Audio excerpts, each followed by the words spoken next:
edition of Speed Chronicles here on the RevTV YouTube channel. We missed a week. There's been holidays and travel and stuff, and we'll do one more episode a little bit later on in the year, one more in December, I think, to kind of wrap up the year. Maybe we'll have a look back at some of the big stories that have taken place in 2024. If you've got some suggestions, thoughts, ideas of topics you want to include, at RevTV, at Todd Lewis Sports, on X, on Instagram, on Blue Sky, on TikTok, which pick your social platform, doesn't matter. We'll cover them all. So, but I wanted to get in and talk about a few of the happenings, because there's been a lot of stuff that's gone on in the last week or so that is newsworthy in terms of motorsports and moving forward.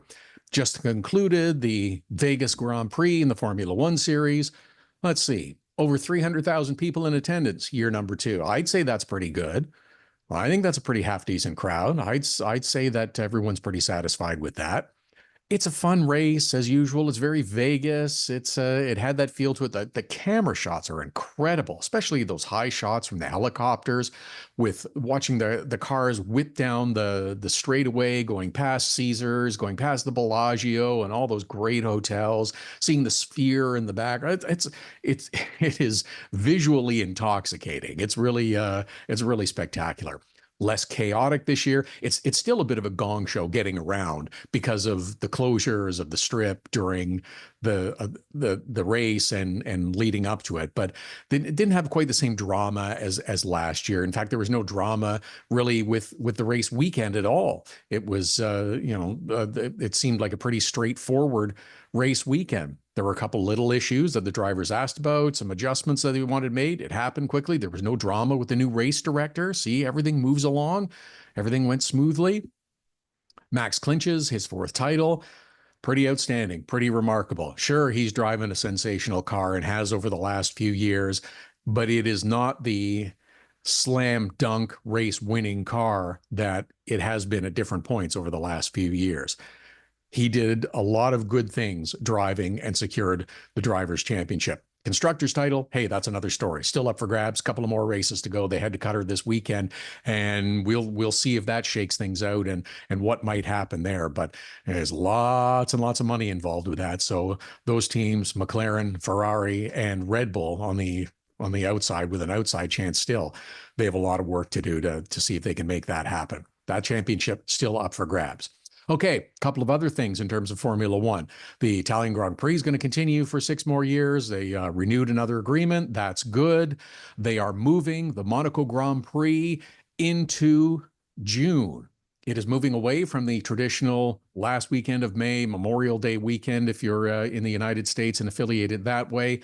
It used to be the great triple header on that weekend. We'll have it for 1 more year in 2025, but in 26 it's going to move. So there will no longer be the Monaco Grand Prix, then the Indianapolis 500, and then the Coca-Cola 600. That schedule is going to change. Monaco gets an extension, but they kick it into June.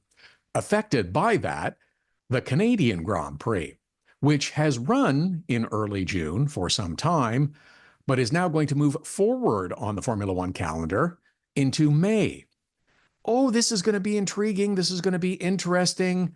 And I'm thinking it's landing on the 3rd weekend in May, which is the long weekend in Canada, the Victoria Day weekend, May 2-4 weekend, whatever you want to call it. But I'm thinking more years than not, that's where you can expect the Canadian Grand Prix for a couple of reasons.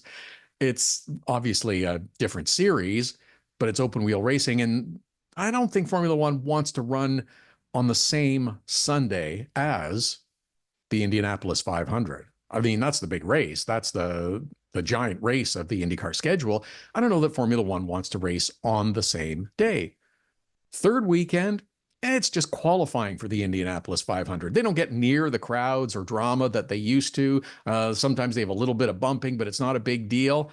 I think that's going to be where you will find it. It's also going to affect other events in Canada, like the start of so many seasons that begin on that weekend. It will have a bit of an impact there. Like the Stock Car Series, NASCAR Canada often starts their season on the Victoria Day weekend at Canadian Tire Motorsport Park. That's a huge weekend for that facility. So and this is something that we're going to have to adjust to over the next couple of years, but interested to see the ripple effect and what happens there. The 11th team will be coming to Formula One. in 2026 as well, and that will be Cadillac. Notice I didn't say Andretti because neither did they. Well, Mario Andretti will be part of it. He's never met a microphone he didn't like, and he is one of the most captivating and engaging personalities around. But Michael Andretti stepped away a while ago. Cadillac is coming to the forefront, and they will be part of Formula One moving forward from 2026 on. And we expect a Cadillac engine program a couple of years after that. Interesting to see and follow how that one goes. NASCAR is into full off-season mode now. All the awards have been handed out, had their celebrations in Charlotte. Everybody gets a little time to breathe, except for those that are involved in the courtroom drama. Yeah, that's going to continue for some time to come. There's injunctions that were withdrawn. They filed other injunctions, 2311 and Front Row Racing. I expect that they will be participating once the series gets rolling in Daytona in February. I'm not sure in what capacity. A few other driver announcements have taken place, but it's very much into off-season mode and everybody catching their breath. Hopefully NASCAR is doing a little work too to hopefully get away from some of the drama that they had this past season. INDYCAR news.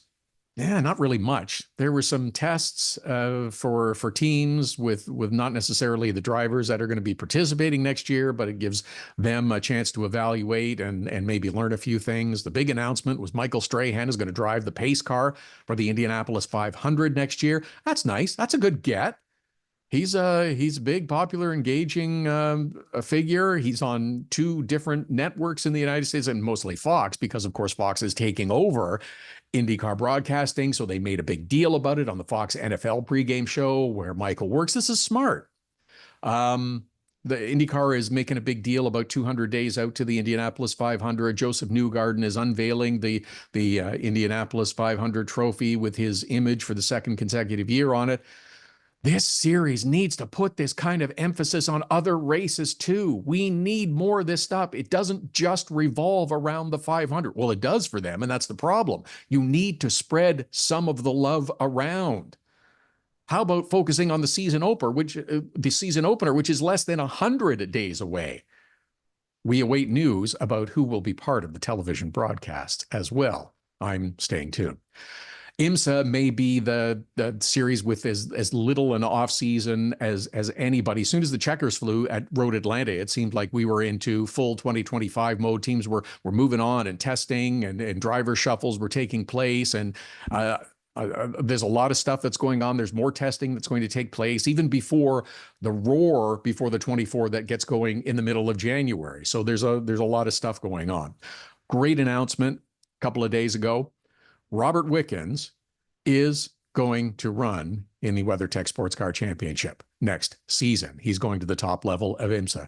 He's been working on this for a while. If you've followed the Rev Culture shows with interviews that we've done with Robbie Wickens a number of times over the last couple of years, he's chronicled the work that he wants to get into the highest level of racing possible. And he's taking another step. It'll be a limited season. He's just running the sprint races, the shorter races of 2 hours, 40 minutes or less. But it is the next step for Robert Wickens. And it's super exciting and super fun to see that and look forward to watching him continue to evolve and grow. Canada is in full off-season mode as well. We are close on the NASCAR Canada schedule. Heard some things. Not going to report them till they're official, but heard some things. We're getting close. Should be announced soon. APC has just announced their schedule for the late model championship. It's pretty much what they have done for the last few years. No specific laps of each race that I've noticed as of yet, but we'll see where that goes. Also, no surprise as well that the FEL Sports Cars and Radicals have also announced their events for the 2025 season. Again, they'll return to their usual haunts at Canadian Tire Motorsport Park. They're going to Calabogie. They will be at the Toronto Indy, and they will also be at GP3R. The Radicals will be there as well. That was something that they've been working on, and it's nice to see that both the sports cars and the Radicals will be there as well. As mentioned, we'll do another edition of Speed Chronicles before we wrap up the year in December, in a couple of weeks maybe. We'll kind of look back on 24, and we'll, I suspect, have a better indication of what's to come in 2025 by then as well. Feel free to cast out thoughts on topics, ideas, and suggestions on the social channels, all of them, not just X, not just Instagram, but we do Blue Sky, we'll TikTok, whatever works for you, at RevTV and at Todd Lewis Sports. Have a great week. Happy Thanksgiving if you're celebrating, and we'll talk to you again soon.